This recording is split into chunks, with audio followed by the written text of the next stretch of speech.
یا ایسے کام کرنا جس سے کہ وہ ویران ہو جائے یا اس میں کوئی خرابی ہو، یہ بہت بڑا گناہ ہے، بہت بڑا ظلم ہے۔ اللہ نے اسے بہت بڑا ظلم کہا ہے۔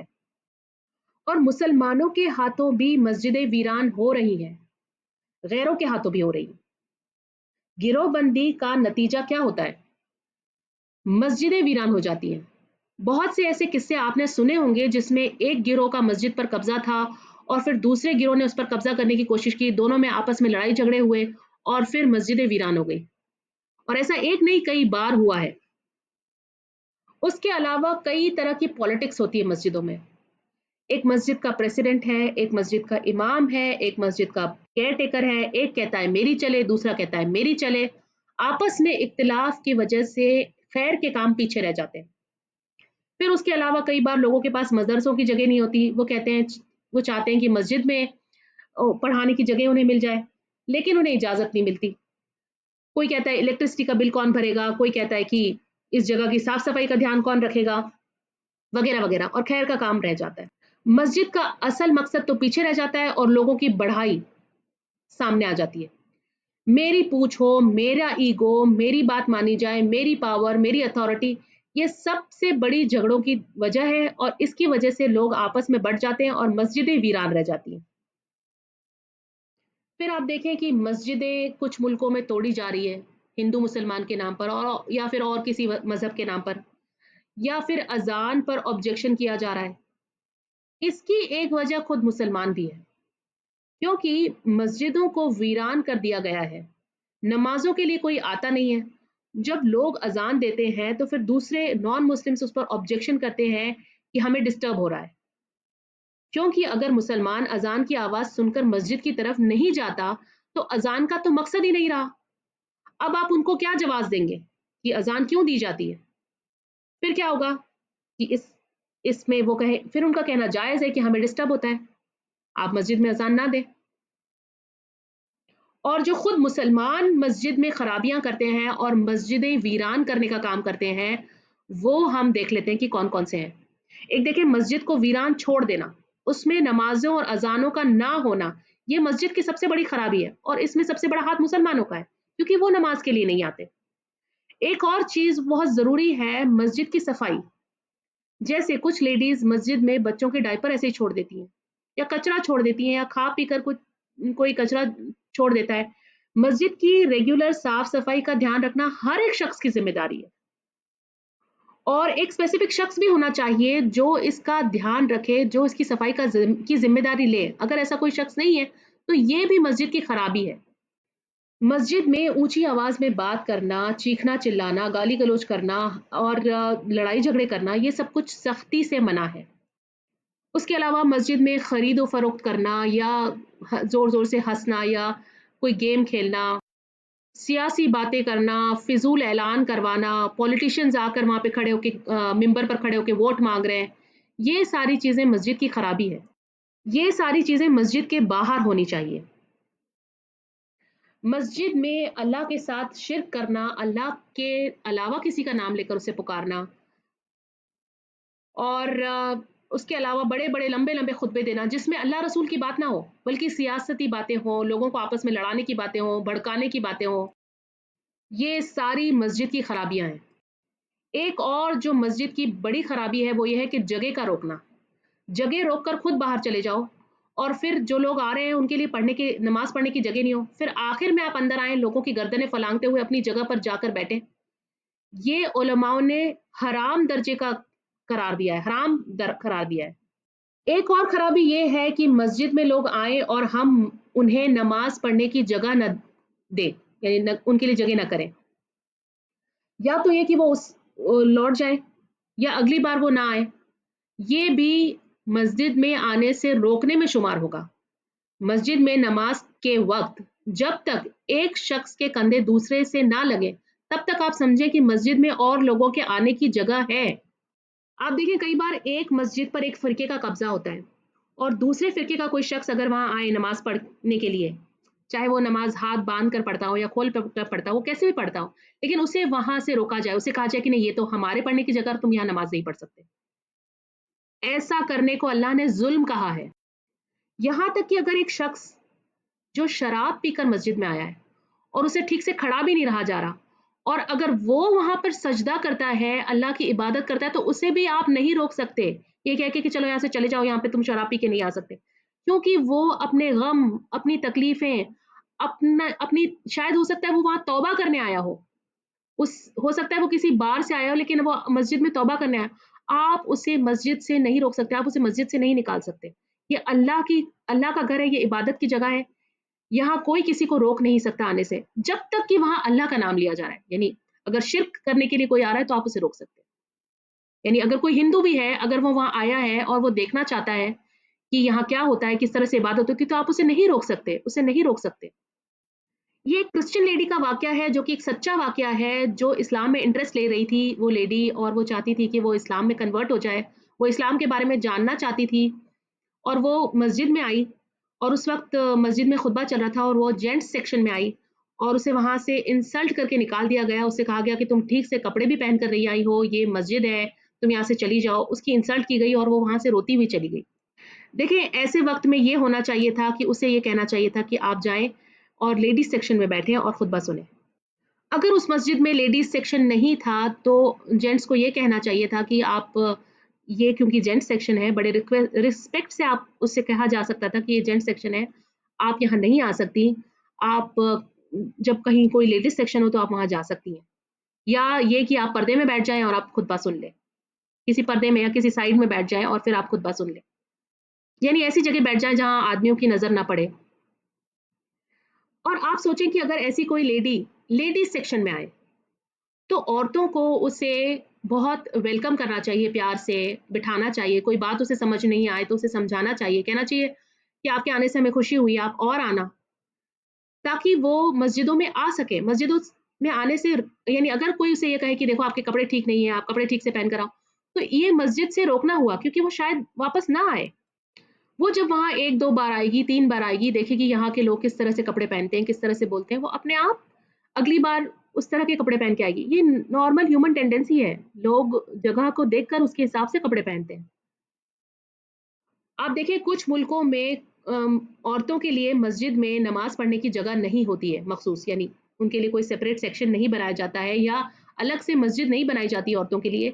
یہ بھی عورتوں کو مسجد سے آنے سے روکنا ہوا۔ ایک واقعہ ہے جس میں نبی صلی اللہ علیہ وسلم کے زمانے میں ایک بدو مسجد نبوی میں آیا اور وہاں پر پیشاب کرنے لگا، صحابہ اس کی طرف دوڑے اسے روکنے کے لیے، نبی صلی اللہ علیہ وسلم نے انہیں روک دیا، پھر جب وہ سب کچھ کر چکا اس کے بعد نبی صلی اللہ علیہ وسلم اس کے پاس گئے اور پیار سے فرمایا، دیکھو یہ مسجد ہے، اس میں گندگی کرنے کی جگہ نہیں، یہاں اللہ کا نام لیا جاتا ہے، نمازیں پڑھی جاتی ہیں، قرآن پڑھا اور پڑھایا جاتا ہے۔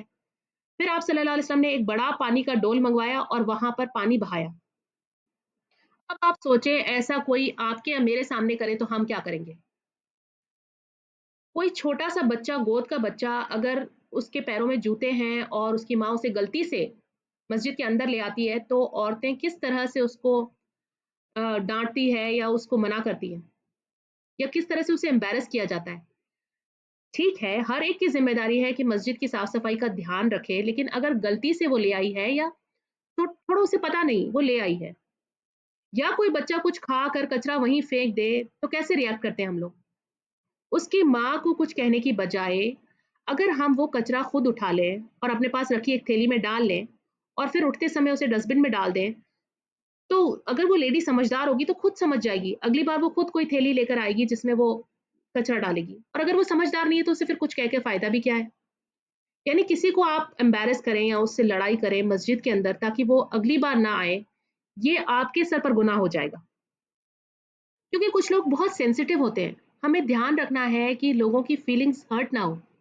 اچھا اگر کبھی ہم کچرا اٹھا بھی دیتے تو ہم کتنا شور مچاتے ہیں، کتنا لوگوں کو بتاتے ہیں دیکھو ہم نے کیا کیا، دیکھو لوگ کس طرح سے گندا چھوڑ کے جاتے ہیں، ہم نے اٹھایا کچرا۔ ارے بھائی، آپ نے جو کچھ کیا وہ اللہ کی رضا کے لیے کیا، اگر آپ اگر آپ اسے بتائیں گے لوگوں کو تو آپ اپنا اجر کھو دیں گے، کیونکہ اللہ کے پاس محفوظ ہے ہر ایک چھوٹی سی چھوٹی نیکی ہماری، جب ہم وہاں پہنچیں گے تو ہمیں اس کا حساب اور اس کا اجر مل جائے گا، تو اسے شور مچا کر ضائع نہ کریں۔ اولئک یہی لوگ ہیں، ما نہیں کانا ہے لہم ان کے لیے،